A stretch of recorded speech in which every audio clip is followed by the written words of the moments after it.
Hello, hello, beautiful souls. It's Dr. Danny, physician astrologer. Welcome to my channel. I hope everyone's having a magical day and living their best life. I know I am certainly trying to do that despite all the lemons the universe is throwing my way. Today, we're going to talk about all of that, and I need y'all's input on a few things. So I'll be bringing that up as we go through the transits. They feel very personal to me this round, and I will share why.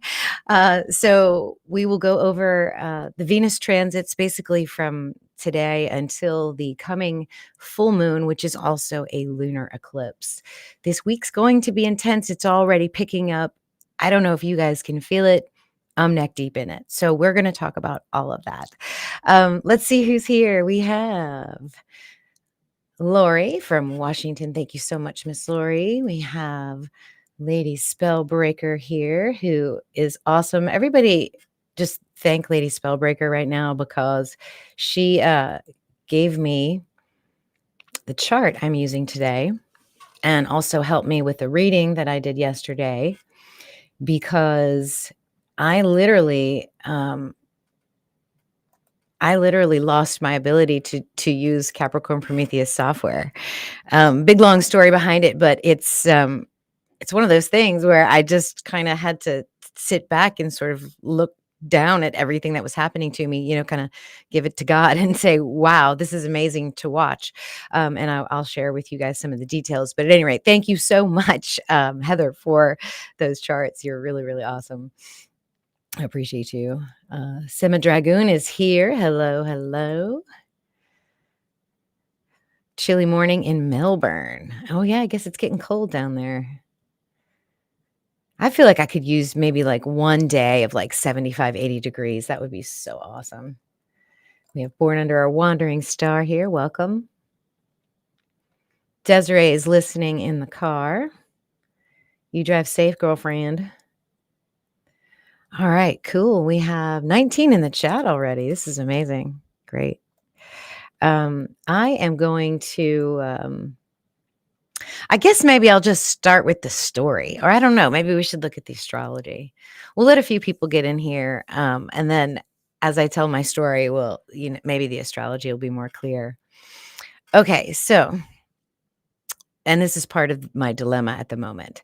I have, of course, Stellar Foundations. You guys know about that. It's my academy. It's my beautiful flagship interactive embodiment course of 13 sign astrology. And in building that course and learning and in teaching, I have come to rely very heavily on a software that has been very useful, extremely robust and wonderful. But at its core, the way it's been hosted and handled and distributed is very problematic. And even Athen would probably tell you that, working with it all these years. And so whenever you switch computers, there's a thing called a license. And within the software, the license has to call to the server that the program sits on and say, hey, is this a cool person to use Prometheus? And in the past, when I've switched out computers for various reasons, it's been no problem because the server's been up and running. And so recently, the Capricorn Prometheus software the server has gone down, and the owner of that software and the server is fixing it, but no one really knows when it will be ready. There's been quite a few delays. Who the heck knows? I don't even know the full story. So at any rate, my computer crashed on Sunday afternoon, and thank goodness my husband is smart with computers, and thank goodness his brother is like the Yoda of computer programming, hardware and software, because I was able to replace my old computer with a new one. And because the new one was completely different from the old one, we had to do all sorts of fancy stuff with moving data around. It took all night. We slept in shifts, actually, and got it working before I jumped on a plane to return home from West Virginia on Monday morning. So here I am. I have everything back on a new computer, and I go to open Prometheus Capricorn, and it says, hey, where's your license? So I put it in, and it can't connect to the server. So I can't use it. I can't even animate this guy. I can't do what I normally do with it. So this is such an interesting energy. And the whole time that I was replacing the computer parts and working with my husband and brother-in-law, I was watching how events were unfolding, and the resistance in the universe to me getting back to the way I did things was literally palpable.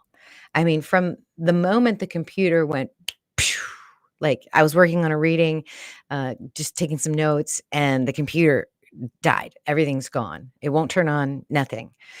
So the option is, okay, darling, I can have a computer sent to the house. It'll be there on Tuesday. And when you're home, and you can just swap out the hard drives, it'll be the same exact computer. I was like, okay, I can try that. Or we could go to Walmart and get a new computer and then use the big computer that you have at your daughter's house to switch everything over. Okay, we can do that.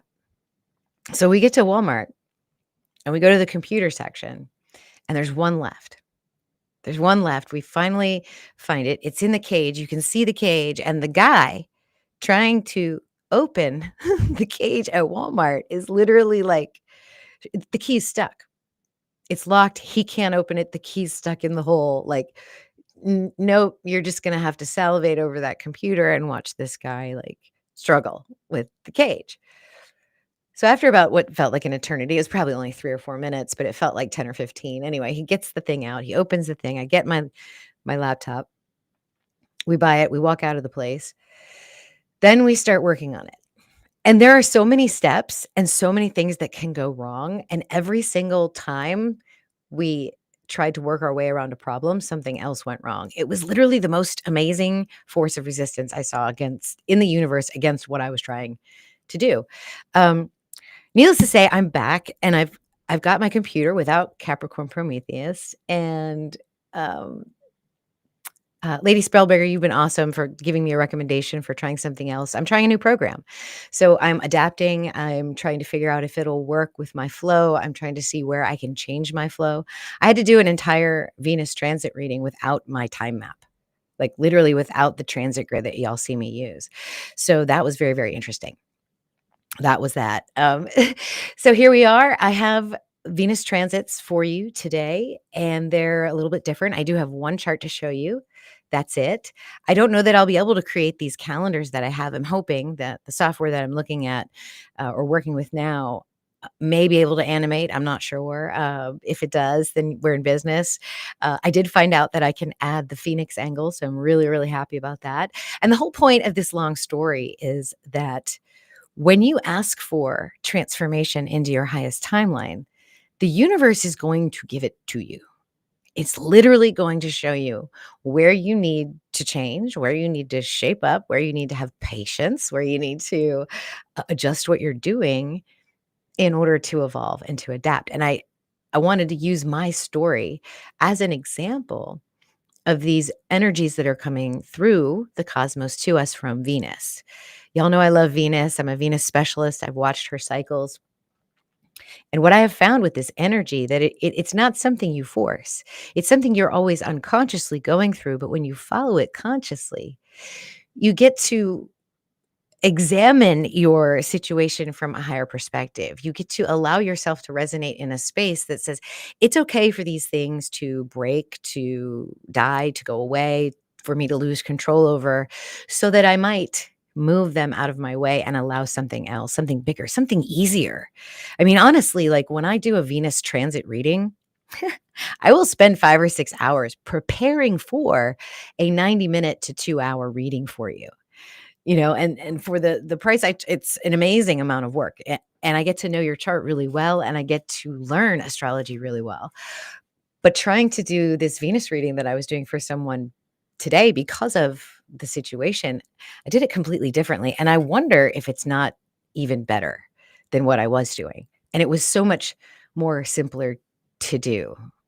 I don't know if that makes sense to you guys, but I feel like that's the way I'm asking the universe to help me, like help make my life easier and the things I provide of even higher value.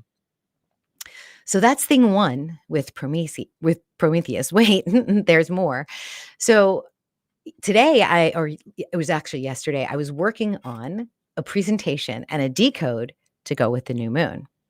And I'm working on my new computer and I'm using PowerPoint and I'm loading up my slides and I'm having a great time and I'm connecting all these amazing energies with the new moon. And then all of a sudden, PowerPoint crashes. And no, I didn't save it. Like 50 slides ago, I might have saved it. So 2 hours worth of work was completely erased in 1 second. And again, that feels like a massive amount of resistance to doing things the way that I've been doing them.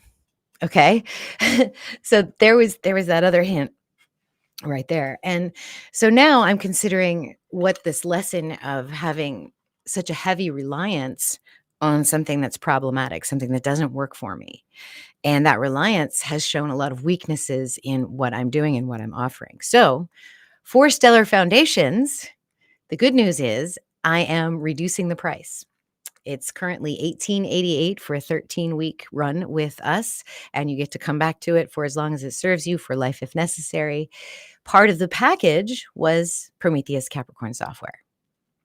Since that's not an option and we don't know when it's coming back, that is no longer going to be part of the package. So I'm reducing the price from $18.88 to $16.81 using the digits of Phi because Phi Day happened and it felt like a lightning bolt in my life. And everything since then has been different, chaotic, and super interesting. So I haven't made that public yet, but that is coming. I will probably make that change tonight. Now, there are at least 2 or 3 of you that have signed up for the fall session that have paid that full price. I'm going to contact you individually to make you whole and instruct you on how to get software that will help you. Don't worry, I'm very sensitive to.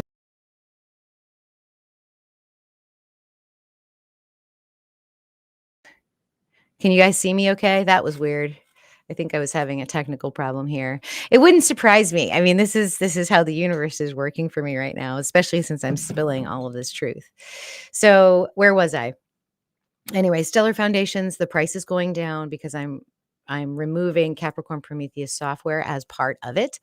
And those of you that have paid the full price or are, we'll work something out. You'll either get like a reading from me or some coaching sessions, or I can give you a coupon to, whatever you want to do. So that having been said, I hope you guys do check out Stellar Foundations. If you want to buy it tonight, just wait till tomorrow because then I'll have the new price that is resonant with the energy of Phi. Cool. So that's what I'm grappling with. The app that I'm using now is called Astro app, and it has 13 sign settings. And it had been on my radar in the periphery, but now that it's become a necessity, I've been diving into it. So I'm excited to see what that looks like for me and how that changes my workflow. So anyway, yeah, maybe it'll free me up a little bit. Maybe it'll make my life easier. I mean, who knows? But I welcome the lesson, and it was really, really interesting watching how the events unfolded over the course of this week. And I'm really happy. I'm really grateful to be here with all of you guys. So sorry about the little glitch there. What do you say we get into the presentation? And then, at the end of this, guys, since you have listened to me and have indulged me with my sob story, I want you all to show me your Venus. So there should be a link somewhere on my website to go to the free chart calculator. That still works. I don't know if one of you mods can put that in the chat for me. That'd be awesome. You're going to go to the calculator. You're going to put in your details, and then you'll look for the house and the sign of your Venus. Once you have that, at the end of this presentation, after we go through the transits, if you want to give that to me, I am going to read to you from my new manuscript, The Venus Frequency. And it's not published, so you all will be the first to hear it. I'm about 70% done with the book, and I think part of what the universe is telling me is I need to back off a little and do some writing. So next week, we're not going to do a live stream. I might pop out a video, but I'm going to write. I'm going to work on Stellar Foundations, and I'm going to just kind of get my bearing straight in what my life is going to look like. So with that, go there to the free chart, check out your where your Venus is, what house, what sign, if she's making any interesting aspects or conjunctions. I will read that to you at the end of this. All right, let's get into it, guys. Going to share my entire screen. Share.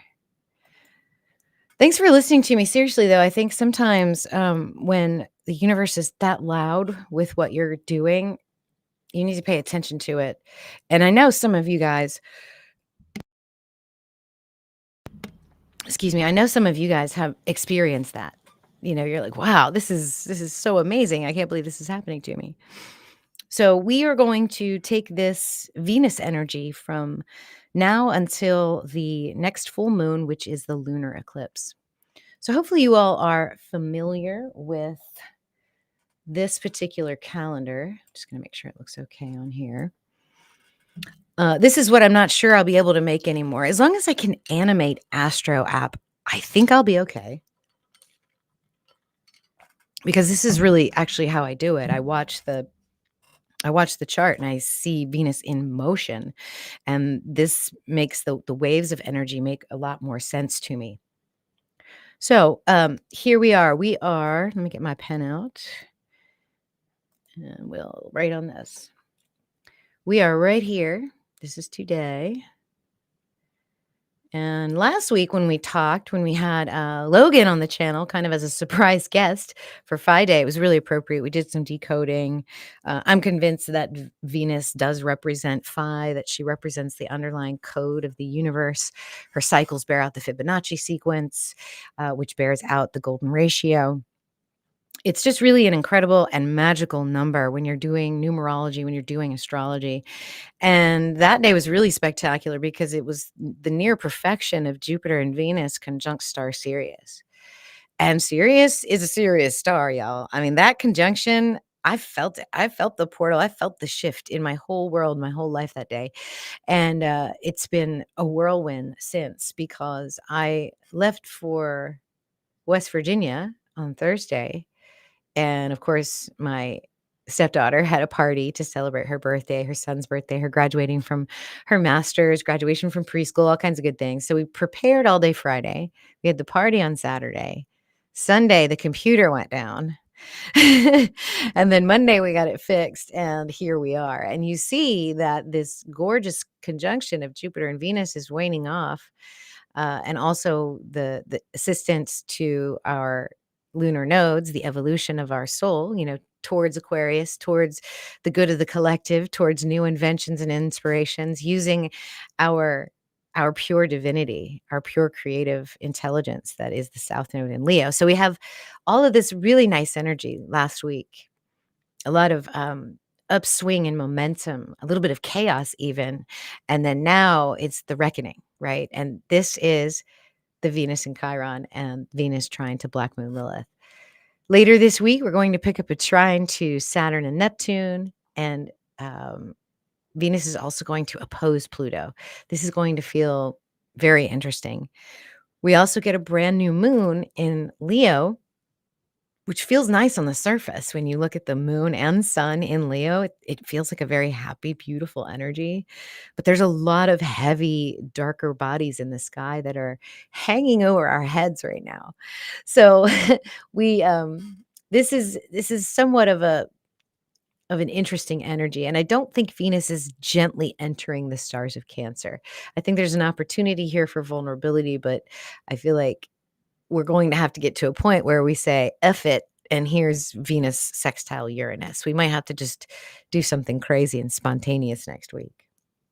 Venus will Phoenix the North Node. Oh, guys, I also found out I can do the Phoenix angle in astro.com, so that's very exciting. We'll still be able to continue that research. And then later in the month, at the beginning of September, we have Venus square to Black Moon Lilith, and then she enters Leo, which is also very fiery and exciting. So I will break each of these down for you, and we will get through this. So that's today. That's where we're sitting. And let's talk about this square to Chiron. So we have Venus in late Gemini. She's separating from Jupiter. She's separating from this beautiful energy with the North Node and South Node. And now we've got a square to Chiron. Chiron retrograde. This may not be surface level pain or tension, but Chiron represents our deepest, darkest wounds. It represents our subconscious pain, the parts of ourselves that we just don't like, but it's also the source of our greatness. So if Venus is squaring to Chiron, this is a tender moment. This is a moment where something that we needed, wanted, desired, cared for deeply, held on to, is being pulled away, changed, or kept from us in a way. And I feel that. I mean, losing my software, oh my gosh, something I use every single day, that's pretty painful because my creative outlet is astrology. These videos that you get are very much a part of my process in understanding the astrology and giving readings. So I'm feeling this in my creative gut. It's like it's being pulled away from me and I'm being forced to allow it to happen because I can be attached to it and I can go through grief, I can go through misery, I can go through pain, or I can look at it as an opportunity, a challenge, a lesson, if you will, to be adaptable, to be flexible, to open up my space to new energy, to different energy that may benefit me even more. On the relationship front, this could be, an old wound that keeps coming back. But this time you see it coming. You see the same cycle of wounding, the same pattern of injury coming back. And so you can step out of it. You can look at it from a higher perspective and say, maybe this is time for a pattern break. Maybe this is something that I can change. I can let that chaos in and then let it do what it needs to do. I think the least resistance we have to anything that Chiron brings with this square, the better off we're going to be. Now, don't forget, Venus is trining the Black Moon Lilith. This is great energy, especially underlying that square to Chiron. This is energy where you can tap into Nyx, the void, the quantum potential space, the space in between everything else. This is where you go to change timelines. This is where you go to imagine and create and build. This is the great mother that can create without the need for any seed or fertilization. She can simply create by being. So I love that this is under here because this can allow you for a creative, a strange, and unheard of solution to whatever it is that causes you pain or grief or injury during this time. So this is very interesting energy to navigate. But what's even more interesting is that we will also have Venus in an opposition to Pluto, and Chiron is also squaring Pluto. So I'll go over that in a second, but I'll show you that in the new moon chart. But that is a very interesting energy. So we'll go back just a sec. So we're layering this one at a time. We don't want to overwhelm with the lines that we're drawing. The next transit that is going to pick up this week, right before the new moon, is Venus in a trine to Saturn and Neptune, and they're both retrograde in Pisces, right around 11 and 12 degrees. So remember that Neptune is a higher octave of Venus. Neptune is just as creative, but even more so, because with Neptune energy, it's not tied down by matter the way Venus is. It's free to explore the blissful states, and anything and everything is possible with Neptune. And if you're going to have any trine to Saturn, it would be Venus. This is a beautiful energy together. It creates devotion. It's a care. It's an energy where you are willing to sacrifice in order to allow anything and everything to be possible. What do you mean by that? Well, maybe you sit out for doing readings for a week or two, and maybe you just write your book because that's where your devotion lies. That's where your love lies in creating the work of a true volume of the Venus frequency. So that's what I'm going to be working on this week for sure, using this energy to assist me because I've got Saturn, the taskmaster, the structure keeper. If any sign is going to hold a book, it's either going to be Gemini or Saturn. Those characters would be holding a book, I would think, because I see wisdom with Saturn as well. And then we have Venus opposing Pluto. So I think what I'll do is I'll talk about that just for a second, and then I want to dive into Saturday the 23rd, when we actually have this new moon. It's going to be really, really early in my time zone, like right around 1 a.m. So if you're on the West Coast, it might actually be the 22nd.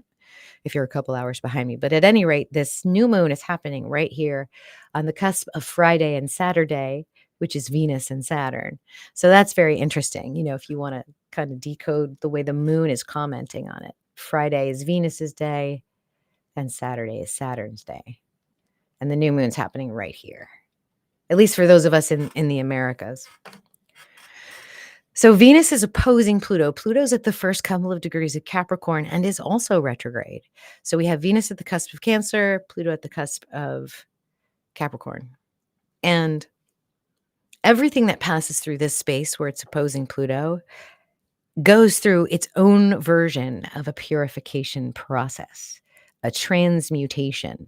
And what does that look like? Well, for Mars, it looks like fiery action. What are you doing it for? Are you fighting for something? Are you fighting against something? For Mercury, it's a purification of truth. So truth comes up. Whatever is hidden is pulled up from the bottom.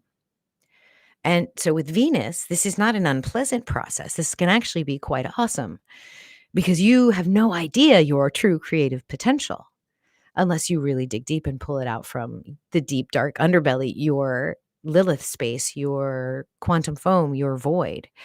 That's where your true creative potential is. And so there's this purification that's being asked of Venus to go deep, to go into that space. And it just so happens you get a trine right to that space at the very same time. So let's look at this chart. I think I have this next. Yeah. Thanks again, Heather. This this is awesome. This really saved me for getting this presentation together for you guys. All right. So this is the new moon that's coming. I just completed a recorded video of the new moon with energies by your soul sign. The members have it right now. Those of you that are not members will get this, that reading probably Friday afternoon. So if you're not a member, that's cool. You can still check it out. But this is the new moon. So I'm not going to dive into all the energies. I wanted to show you what Venus was doing, how involved. And she's almost as involved as sun and moon. If you look at what Venus is touching, she has this T-square with Chiron.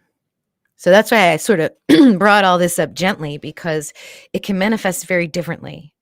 And it's because it's retrograde Pluto and because it's retrograde Chiron, Pluto can be deep psychology. Okay. So there is some psychological stuff going on here with this combination. And that's why I told you my story, because there are many different ways that I could have interpreted the chain of events that have occurred to me since Sunday afternoon. And like codependency on others, that's a wound. Being banished from what I love doing, that's another one, So all those things came up and all those fears came up for me. And, I could have really taken the grief route. I could have really taken the pain route, that I've been victimized. Why is this happening to me? Or I can say, how is this happening for me?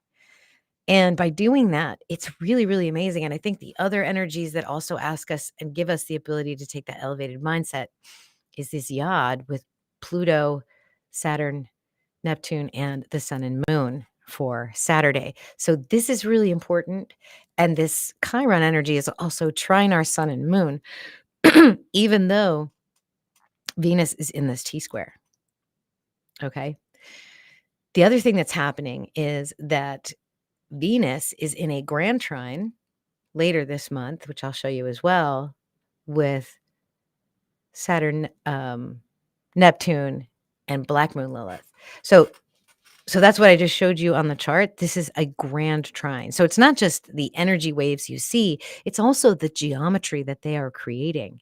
This is literally begging Venus to dig deep into her creative space in order to bring forth a structured creation from the depths of spirit. I mean, this literally is the grand trine that we need to focus on, despite whatever happens in our world that triggers our wounding. I hope you guys can see that. So I do make a point of this in that video, that this, I think, is the key to the intentions that we set around the coming new moon, and also because of Venus slipping into the space of Cancer. This is a space that's very different from Gemini. Venus in Gemini is curious. She's uh, funny. She's social. It's intelligent energy. It's like Mercury and Venus combined, where you have the creative brain and the logical, analytical brain combined together to create genius, mad genius sometimes. And from slipping into that energy into this mushy, gushy, squishy, sort of quiet, secretive place of Cancer, it's very soft. If you ever look at the stars of Cancer, they can barely be seen in the sky. It's going to feel like a shift, like, okay, the things I've been doing are not going to work in this space. I need to be incredibly compassionate, empathetic, intuitive, and nurturing, because if you've got your own shit together, then your job as Venus moves here into Cancer is to help other people do this, is to guide them through this, is to show them that there is a light at the end of the tunnel. This is what I call this new moon, kind of like still very heavy, but with some very optimistic light ahead of us. But we have to go through this dark space first. And I think Venus moving through Cancer in the next 2 weeks is going to feel this way. This isn't bad. This is just different. This isn't the normal, like, ecstatic rush that we get from Venus. But I think we can get some really tender moments, some really vulnerable moments that will open us up and help us out. So we go back to the grid, and now you can see the energy piling on here for this Leo new moon. And then what do we do for a new moon? Well, despite what comes at us, hopefully we're taking the really higher perspective and we're just watching what's happening and saying, how is this teaching me? How is this helping me? How is this altering my path to the correct course? Instead of, why is this happening to me? Why couldn't it happen to somebody else? You know what I'm saying? Because sometimes things that don't feel so good are happening for you. And, I say that all the time, and I live it, and I'm sharing that with you because a lot of times people say I'm a real positive, optimistic person, and it's hard won. It's hard won because I go through these things and I face my own shadow, my own demons, my own fears of whatever psychological energy I have going on in my own deep subconscious, and I love them anyway. I'm like, "All right, you're gonna be fine. Regardless of what happens, you're going to be fine. Software or not, you'll figure it out. Maybe you'll go outside, maybe you'll write your own software, who knows?" That's the kind of way you have to look at it. You have to not care. You have to be like, "All right, whatever, that's not for me. Next." As painful as that may sound, that may be the route you have to take. And it comes from an extreme place of power. This Black Moon Lilith is probably more powerful than Pluto. All right, so we have that new moon. Then this swelling moon's going to end in a lunar eclipse. And we get to do this swelling moon with these two energies here with Chiron and Lilith and Pluto, and then the trine to Saturn and Neptune. And then we get a sextile with Uranus while Uranus is stationing. So Uranus is going to, I forgot which day it is. I want to say it's like the 6th or 7th or 8th. Uranus is going to go retrograde. So Uranus will be stationing here in a little bit. It might be October. But at any rate, it's a little bit long for a sextile for Venus. And these are the two craziest planets in our sky. Venus, the way she orbits is almost perfectly circular around the sun. And she spins backwards or in the opposite direction that Earth spins. So we will see the sunrise in the east and the sun sets in the west. Whereas if you're standing on the planet Venus, the sun rises in the west and sets in the east. Venus's day is also longer than her year. So it'll take her 225 days to orbit the sun, yet one day on Venus lasts 243 days. So it's a crazy planet. If you think about all of that, plus you talk about the dance between sun and earth, that 5-pointed star, the way those cycles are related to the Fibonacci sequence, and you've got just this incredible rabbit hole you could go down with Venus energy. And then there's Uranus.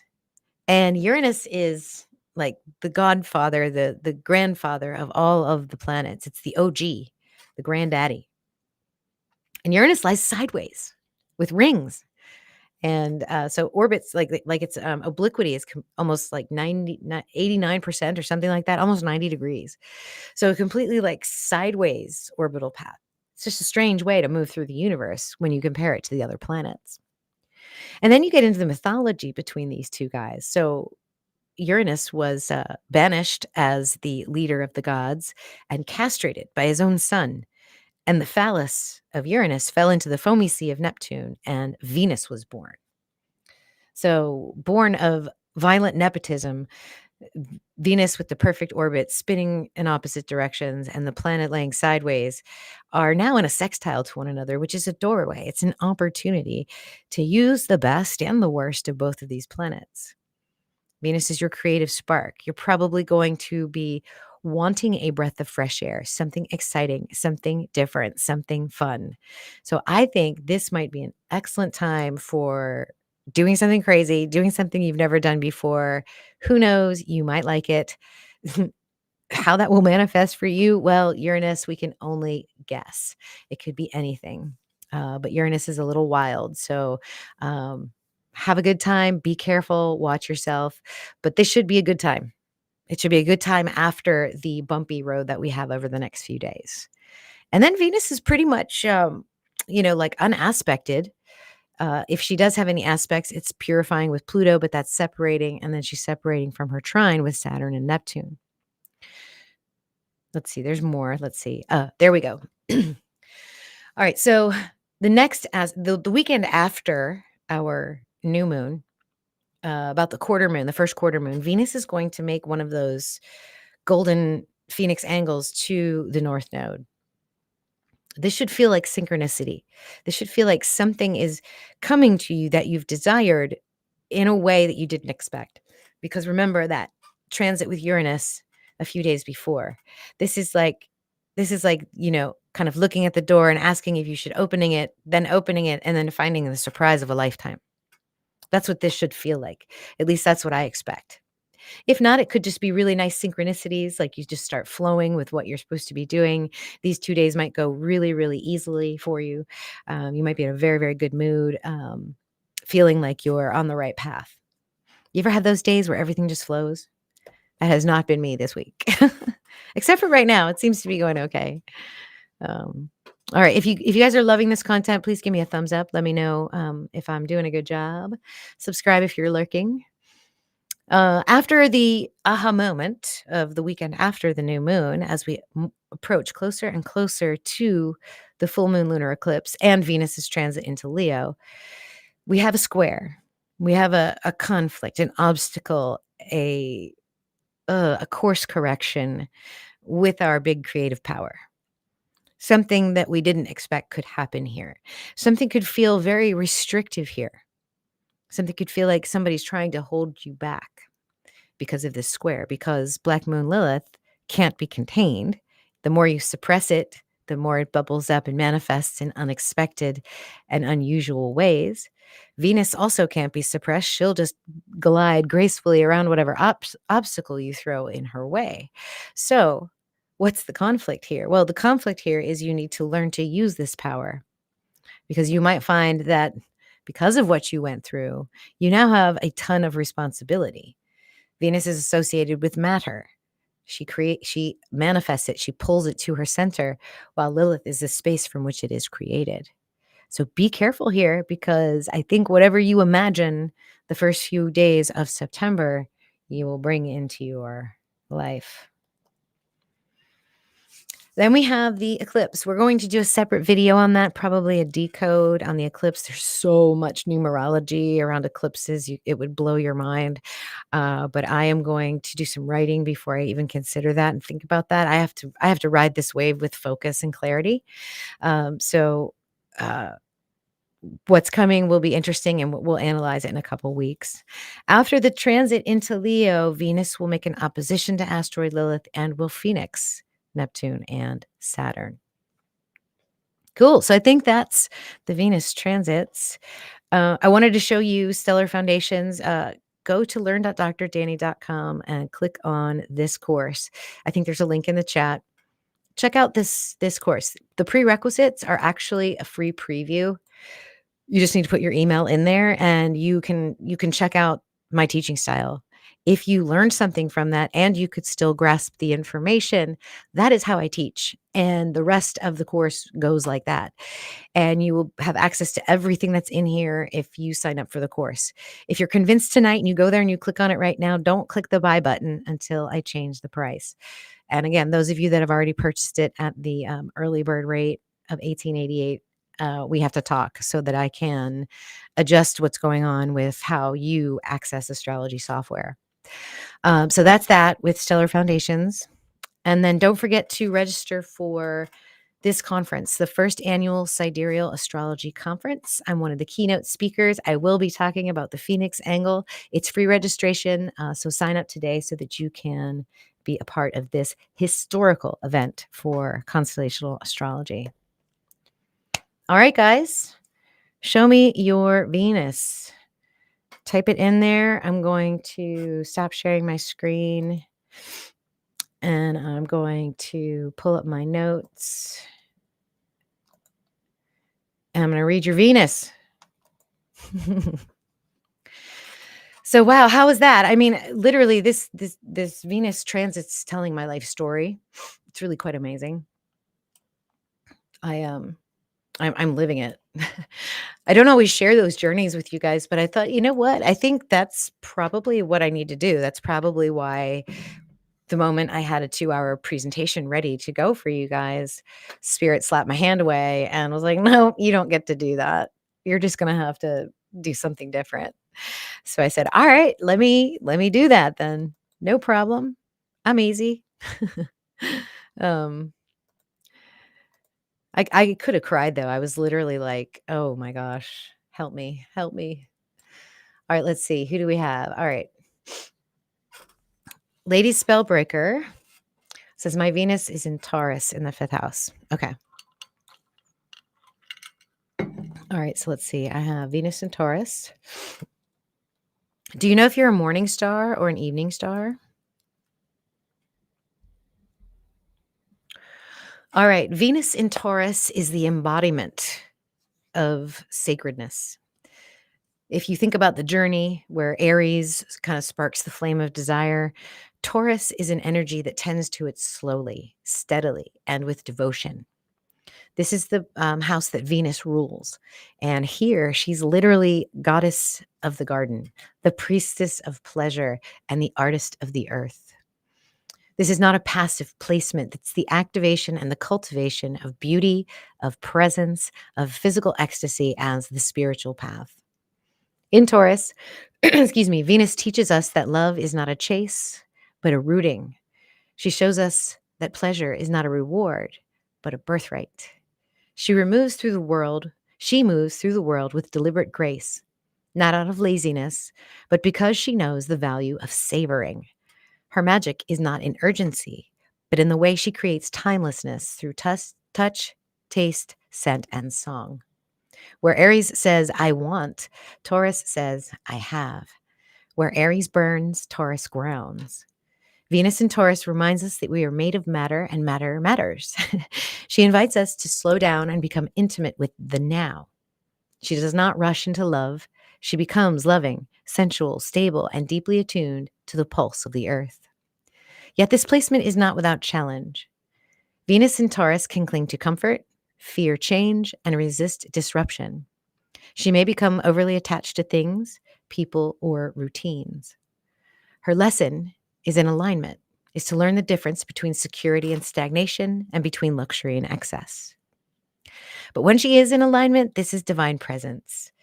She sings the body electric and teaches the path to the stars that begins in the soles of your feet. So if you have Venus in Taurus, or you're walking through a Venus in Taurus season in your chart, you're being asked to ground into your body and trust its wisdom. You're being asked to honor your sacred timing. You're being asked to remember that you are not here to perform beauty. You are here to be beauty. And let your body be that altar. Let your pleasure be the prayer. Let your life be the art. Let's see, you're an evening star. Okay.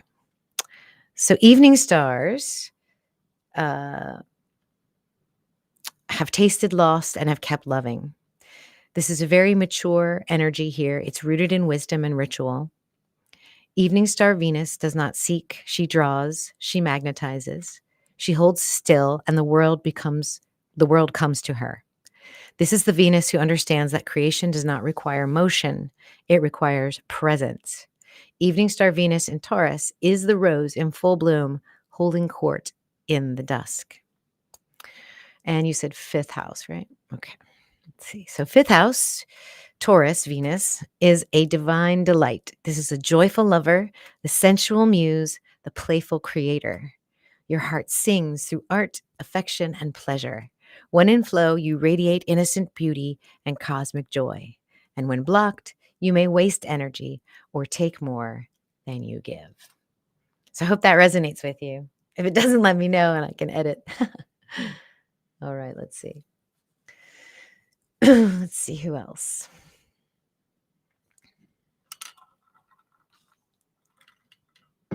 Oh, I sold out of my Venus readings for now because I need to get my head straight around my transits. By the way, guys, so hang in there. Give me a week or so. We can get back into that. All right, let's see. I think I'll start from the beginning and see who put in their stuff.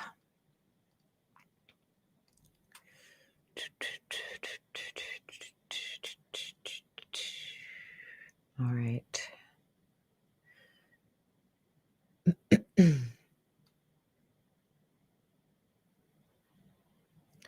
Okay, I guess I had it. All right, Sprout Queen has Venus, second house, Virgo. Okay. Let's open that one. Venus in Virgo. This is one of the most powerful places for Venus. I love Venus in Virgo. For those of you that haven't been following me for a year or more, you probably do not know my stance on Venus in Virgo. We're getting really close to Virgo season, so I'm excited to share that with you. But I personally think that Venus should be the ruler or the queen of Virgo, and that Mercury should be fired from Virgo and allowed to rule Libra.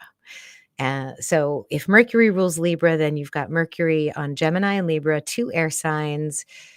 Gemini is sort of the beginning of it, the communication, the exchange of data, and Libra is the balance of that, the intermediary, the concierge, the diplomat.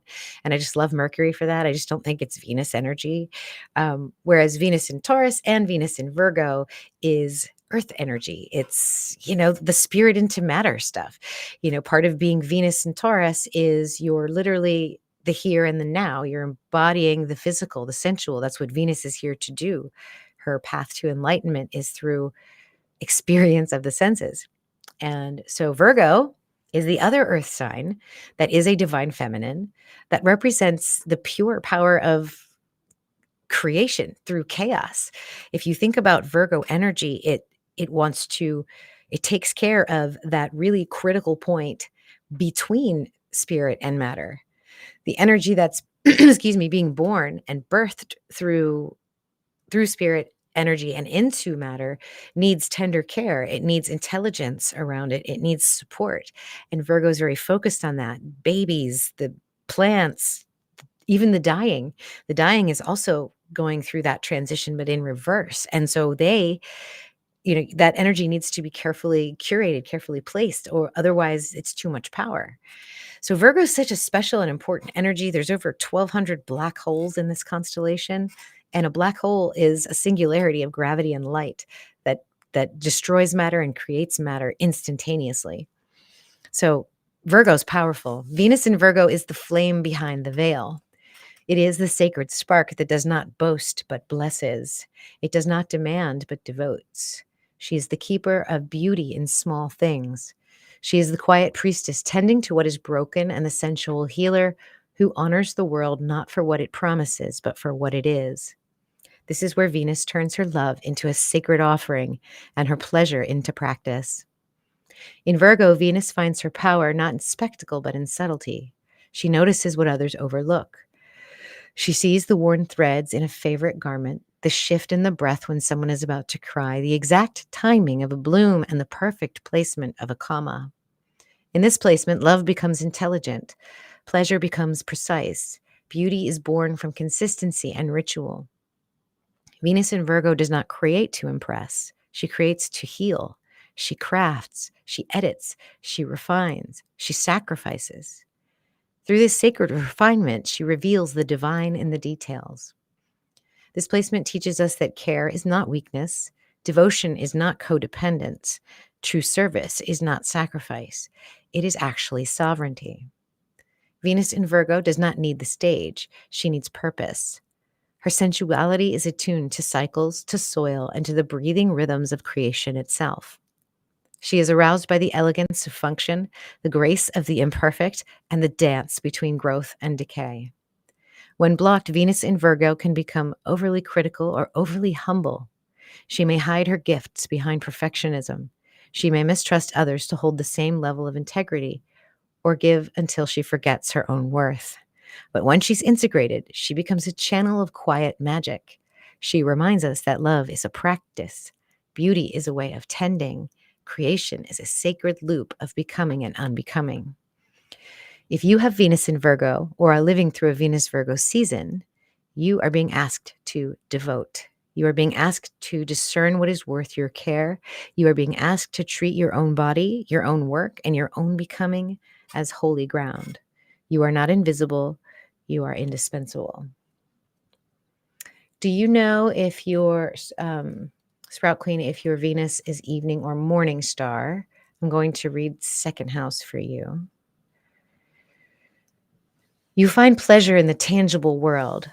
Venus in Virgo here finds value in craftsmanship, sustainability, and grounded rituals. You build security through service.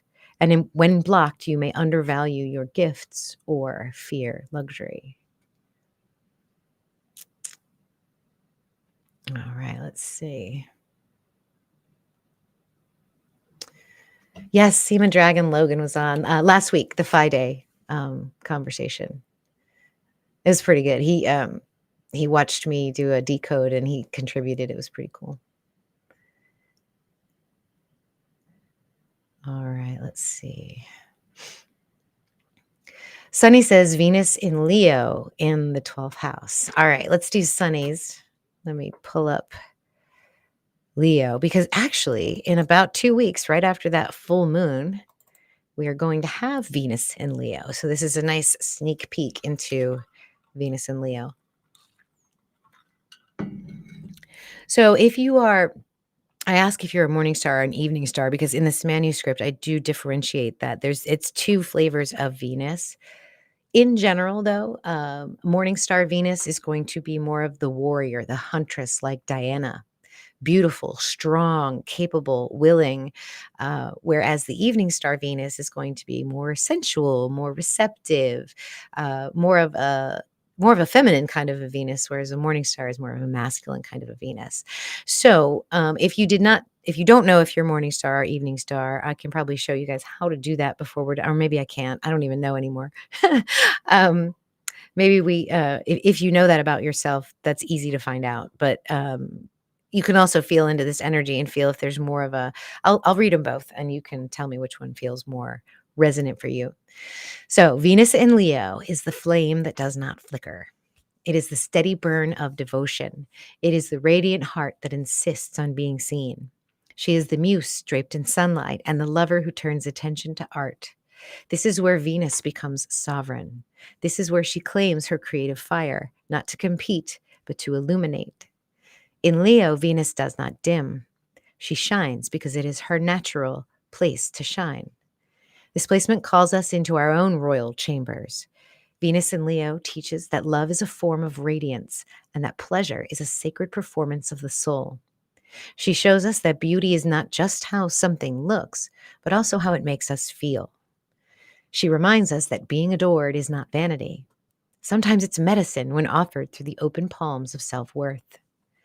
Where Cancer taught Venus to feel, Leo teaches her to express. No longer content to be the hidden sanctuary, she now becomes the temple. She wants to be celebrated, not to feed her ego, but because she knows celebration is an act of devotion. When she walks into a room, she carries her own spotlight.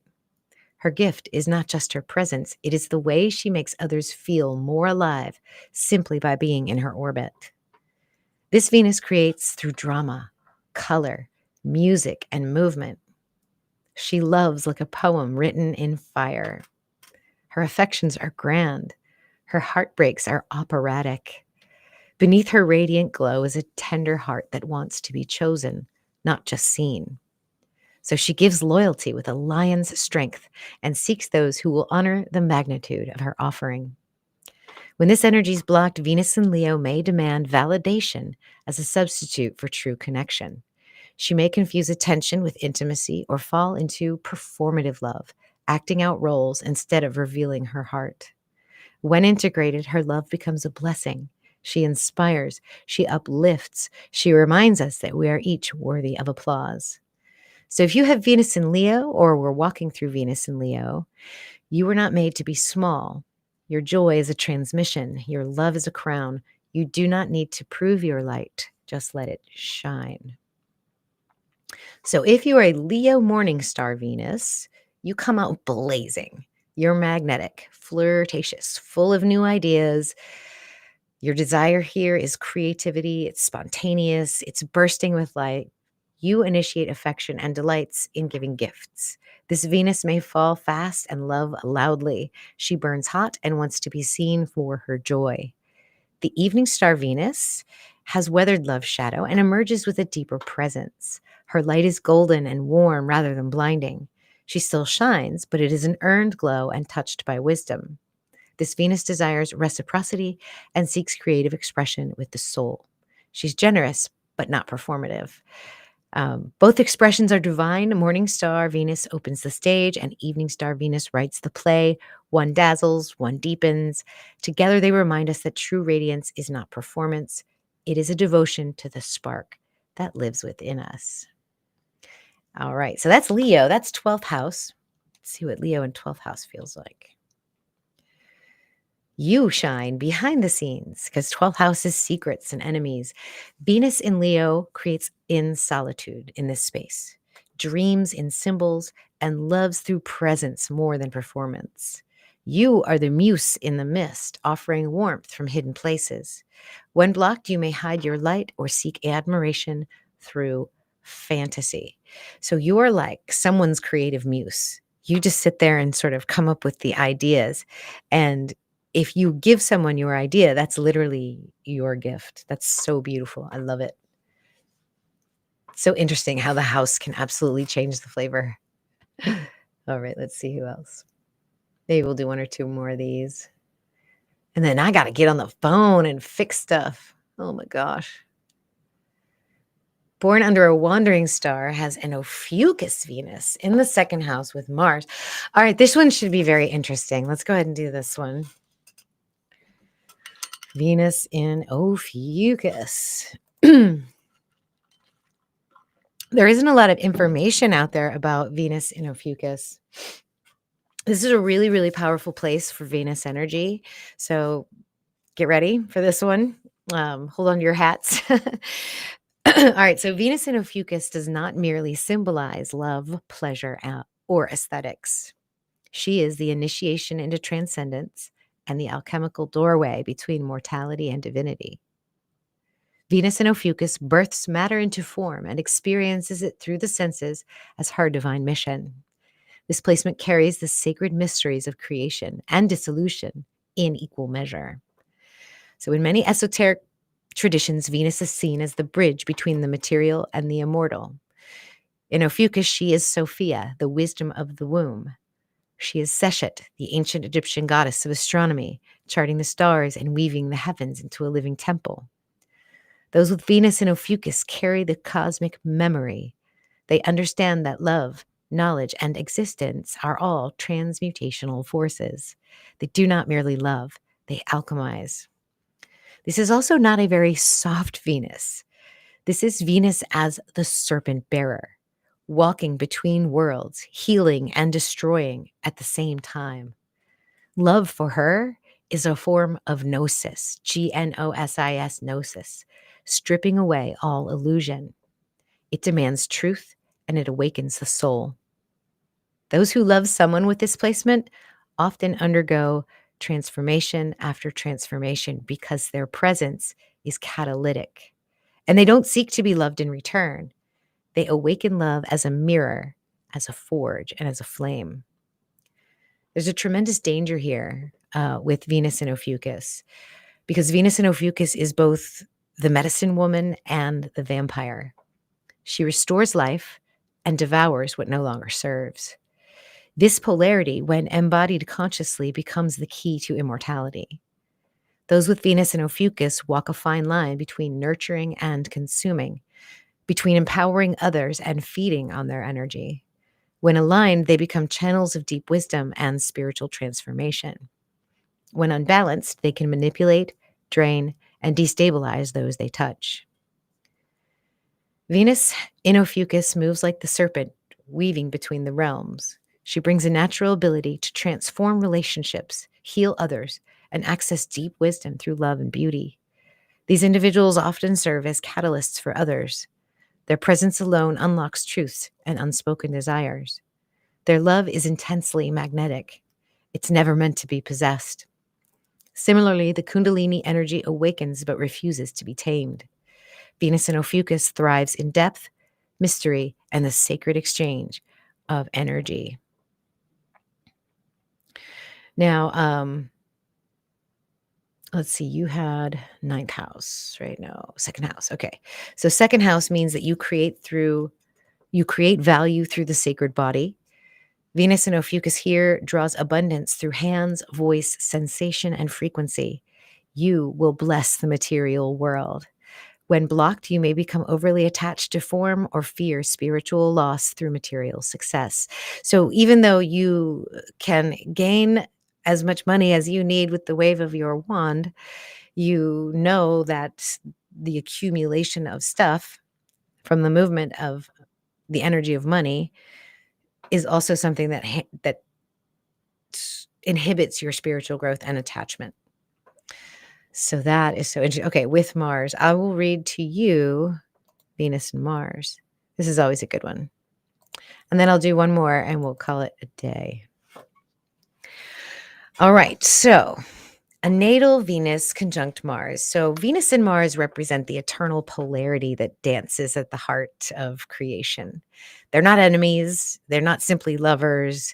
They are the divine feminine and the sacred masculine seeking each other in every layer of existence.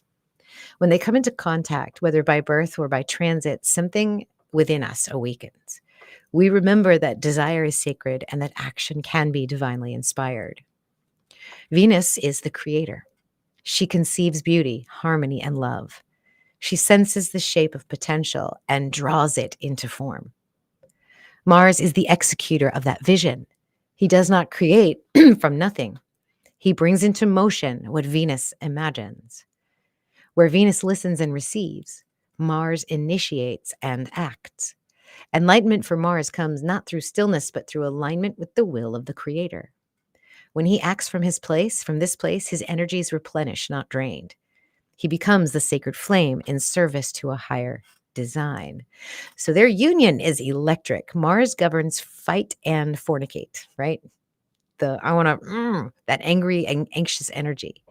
Venus governs attraction and embodiment, and together they express the full spectrum of our relational and sexual drives. This isn't just chemistry, this is literally like sacred chemistry, alchemy. So whether it manifests as a passion, a tension, a co-creation, or a conflict, their interaction reveals our own capacity to harmonize doing with being. When we honor both, we no longer act from impulsive or passivity. We create from wholeness. So if you have this energy conjunct, this sacred union lives within you. This person does not need to seek wholeness through another. And this is an Ophiuchus, Venus and Mars. In my book, Ophiuchus, the 13th sign, Ophiuchus in the Astrology, they don't want you to see. I go through Mars and Ophiuchus. And so if you don't have that book already, you should get it. That's an amazing chapter. Mars is so interesting in Ophiuchus. So the archetypes of creator and activator, feminine and masculine, exist side by side in your inner world. They are wired for passion, creativity, and embodiment. And when they love, they do so with their entire being. When they act, their actions carry beauty and intention. So strong magnetism with you, strong charisma, You might be very sensual, artistically gifted. Your creative energy is fueled by your desire, and your desire is often tied to your value. You are aroused not only by beauty, but by the potential of it, to create it, to make it so that you can touch it and make it real. When balanced, this placement supports aligned action and allows for love that leads to movement, and movement that is born from love.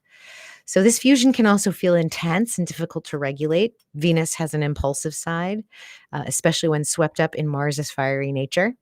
Mars may become entangled in emotional or aesthetic concerns, slowing down his natural momentum. And there may be challenges around timing or impulse control or even relational boundaries. You may crave intimacy and independence at the same time. And this union lives within you, but the task is learning how to let each archetype breathe. Like, yes, you get independence, but yes, you also do need the intimacy. So when you do this consciously, it's profound power. It's the ability to act from love, to create from fire, to desire with purpose, and to follow through with heart. It's a lifelong initiation into sacred embodiment. And these individuals are not here to repress those desires. They're here to let it teach them how to live with fullness and integrity. That one's awesome. Let's see who else.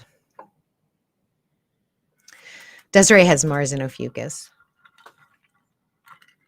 All right. I think I have one more anyway, so that's good. All right, so we already did Leo. So Milan, we did Leo already, but I can read the ninth house for you.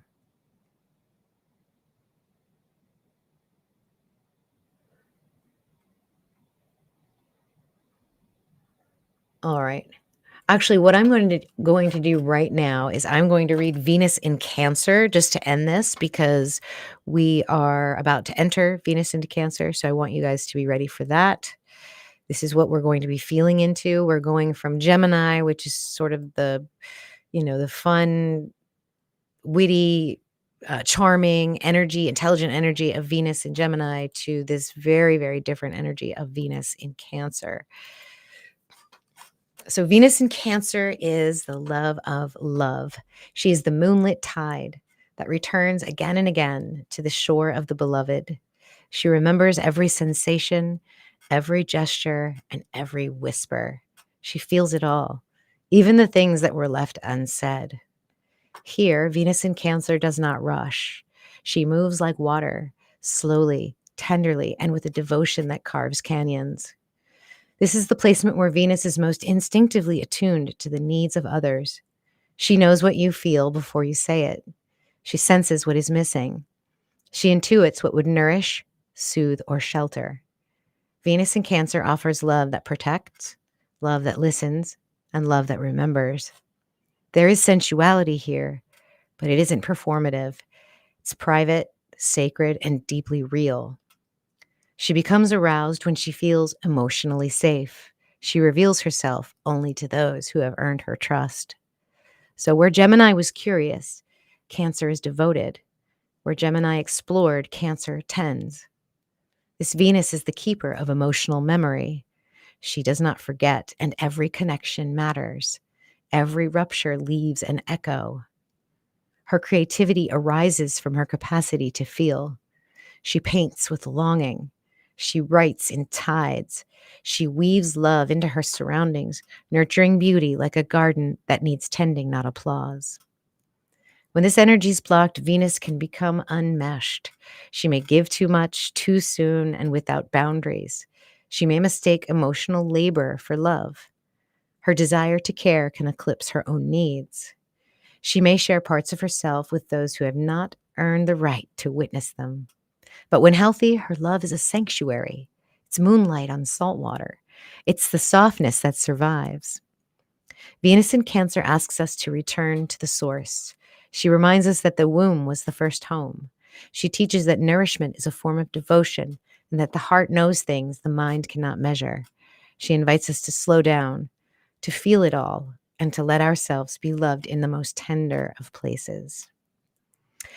Whew. So that's where we're headed. This sort of dark moon with kind of a a light at the end of the tunnel, a small light of hope, a lot of change, a lot of chaos that's in the air and all around us, but it's okay. We're going to be all right. These transits, these heavy energies, they're temporary. They're happening for us. They're making us better people, better souls, better humans. There's 33 watching.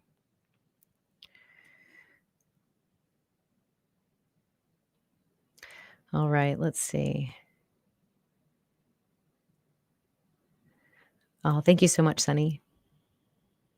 Awesome. Looks like I got that Born Under a Wandering Star pretty good. That's good. Yeah, this is fun for me.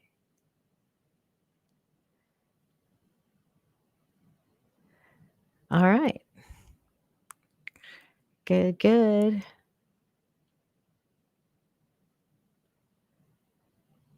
Teresa's here. Hello, hello. Always get my little hug. Thank you so much. Desiree's a morning star. Oh, I could tell that about you, Desiree, for sure.